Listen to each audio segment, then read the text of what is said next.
Mesdames et messieurs, bonjour et merci de nous retrouver dans Matin Bonheur pour ce point d'information. La Cour d'assises d'Abidjan a condamné hier mercredi à la prison à perpétuité 4 accusés de l'attentat de Grand Bassam.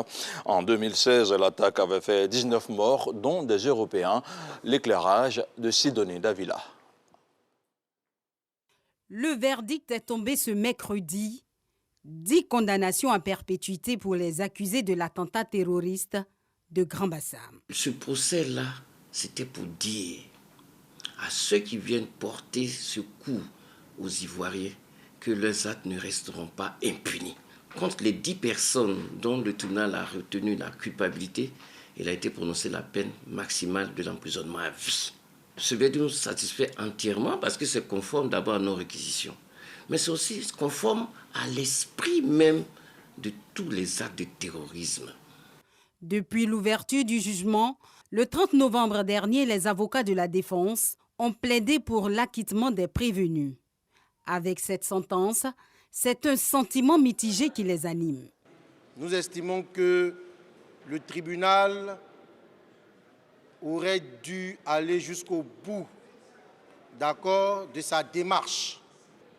Nous en prenons acte, mais nous ne désespérons pas parce qu'il y a des voies de recours qui existent. Au total, ce sont 18 personnes qui sont poursuivies dans le procès de l'attentat du Grand Bassam. 4 parmi elles ont comparu. Les chefs d'accusation portent, entre autres, sur des faits d'assassinat, d'actes terroristes, de détention illégale d'armes à feu et de complicité des faits. Pour rappel, c'est le 13 mars 2016 que l'attaque terroriste a eu lieu dans la ville balnéaire de Grand Bassam, faisant 19 morts et 33 blessés.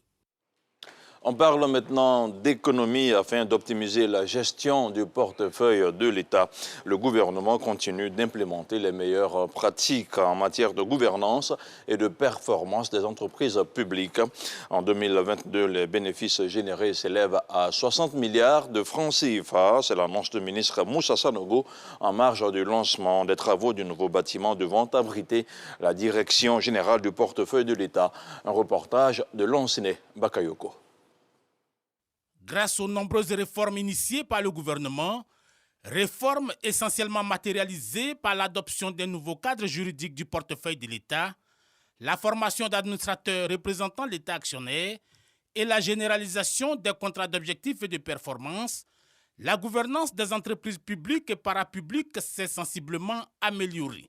Nous sommes passés d'une situation déficitaire en 2016. Aujourd'hui, on a un résultat de 60 milliards de francs CFA. Voilà, donc on continue de renforcer le suivi, de faire en sorte donc, que les choses se passent au mieux et d'améliorer donc la portée des actions, de l'action des entreprises publiques. En 2021, le résultat net global des entreprises publiques s'élevait à 56 milliards, contre 28 milliards en 2019 et 6,4 milliards en 2018. Profitant du lancement des travaux du siège de la Direction générale du portefeuille de l'État, Moussa Sanogo observe que la pérennisation de cette évolution favorable nécessite l'amélioration de l'environnement de travail des agents. Nos administrations ont besoin d'être dans de bonnes conditions. C'est important d'avoir des hommes de qualité, mais s'ils travaillent dans un environnement qui n'est pas stimulant, les résultats malheureusement vont être mitigés. Permettre à la Direction générale du portefeuille de l'État, qui a un rôle important dans le suivi donc, des entreprises publiques, il faut faire en sorte donc, que les performances s'améliorent, donc que ces agents puissent être logés dans des locaux appropriés et leur permettre de mieux travailler. À ce jour, le portefeuille de l'État comprend 81 entreprises publiques. Et ce communiqué de la Direction générale des impôts qui informe les contribuables que la clôture de l'année budgétaire 2022 est fixée au 31 décembre 2022. Par conséquent, les personnes physiques propriétaires de terrain ainsi que les transporteurs et les propriétaires de véhicules à moteur sont appelés au respect de ce délai. Passé ce délai, il sera fait application des procédures de recouvrement forcé par toutes les voies de droit, y compris la saisie des biens et la fermeture des établissements. Signé le directeur général des impôts, Sie Abou Ouattara. Dans l'actualité internationale, 3 proches de Moïse Katumbi ont quitté le gouvernement hier, mercredi 28 décembre, en République démocratique du Congo. Ces derniers disent vouloir tirer les conséquences du départ d'Ensemble pour la République, le parti de l'ex-gouverneur de la plateforme au pouvoir, l'Union sacrée. En revanche, le président de la République démocratique du Congo, Félix Tshisekedi, les a remerciés pour les services rendus à la nation. Et puis, le lieutenant-colonel Emmanuel Zungrana a été présenté au procureur par le tribunal militaire hier à Ouagadougou avec d'autres personnes. Il est accusé d'allégations et d'atteinte à la sûreté de l'État.